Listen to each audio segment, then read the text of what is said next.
guided notes for human interactions, learning target, I can give examples of how human activities affect ecosystems. As always, please remember you have the ability to pause, rewind, and you should take notes as you go. Human beings are part of Earth's ecosystem, impacting in both intentional and non-intentional ways. Intentional examples would be building, farming, preserving. Unintentional ways, pollution, climate change, hunting animals to extinction. A couple of terms to review. First, biodiversity is the variety of organisms in an ecosystem. Renewable resource is a resource that can be replaced as quickly as it is used, like wind, water, or solar energy. Non-renewable resource is a resource that has a limited supply, things like different fossil fuels, and cannot be regenerated quickly. Humans impact Earth in a variety of ways. First is pollution. Pollution is defined as an unwanted change in the environment caused by waste or the byproducts of energy use. A pollutant is something that causes pollution, which can be either visible or invisible. Overpopulation is another concern. Here, the concern is that the number of humans will outgrow the natural resources and food supply that can successfully sustain our population. Even though we have advances in agriculture and healthcare, there are still a finite amount of limited resources. Genetically modified organisms, GMOs, alter the genetic code of an organism to achieve disease resistance, drought resistance, or other undesirable traits.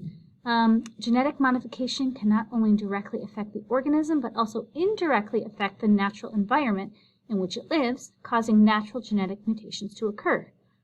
Those mutations can be harmful to humans and other organisms by introducing new allergens or increasing antibiotic. Factory farming, using vast clear-cut areas of land for agriculture and livestock farming to produce large quantities of food for either human or animal consumption.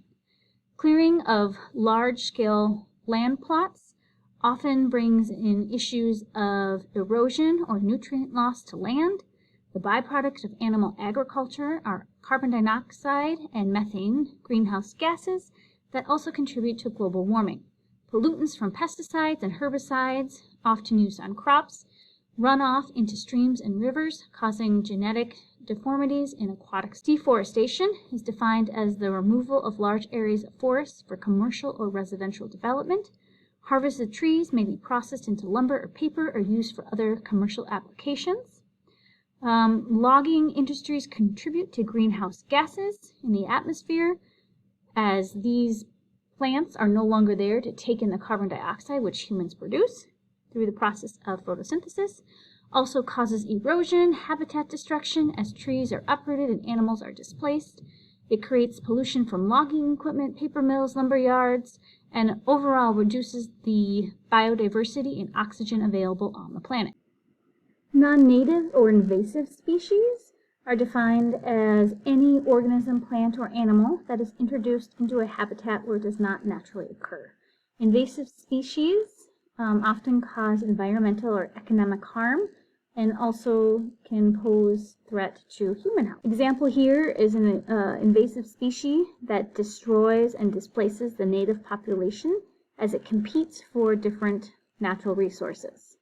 Also may end up clogging the waterways or increase soil erosion, making it easier for other invasive species to enter into the ecosystem. Global warming is the idea that the Earth is warming due to an increase in greenhouse gases like carbon dioxide and methane from different burning of fossil fuels or animal agriculture. The overall result of climate change could have catastrophic effects to planet Earth, changing weather patterns, deleting ice caps, and increasing sea levels.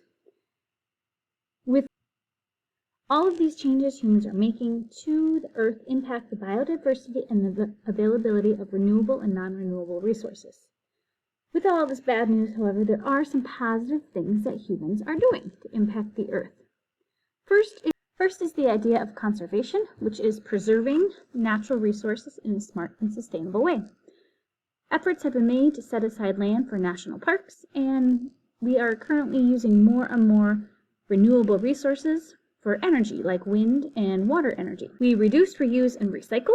When you do one of these things, it helps to reduce the amount of waste in landfills, and also saves energy. Seed banks are becoming more popular in stocking heirloom seeds, which are not genetically modified, and they preserve the pure stock of seeds. State and national forest services work together with tree farmers, paper mills, and lumber yards to manage and preserve forest ecosystems, reforest harvest sites, and to reduce wasteful byproducts, and pollutions.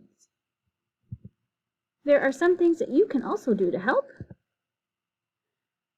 Reuse unfinished notebooks from last school year, shop at secondhand toys, compost your food and other organic materials, walk or ride your bike, pick up any garbage you see on the street and put it in a proper location, avoid single-use grocery bags, straws, or other water or soda bottles.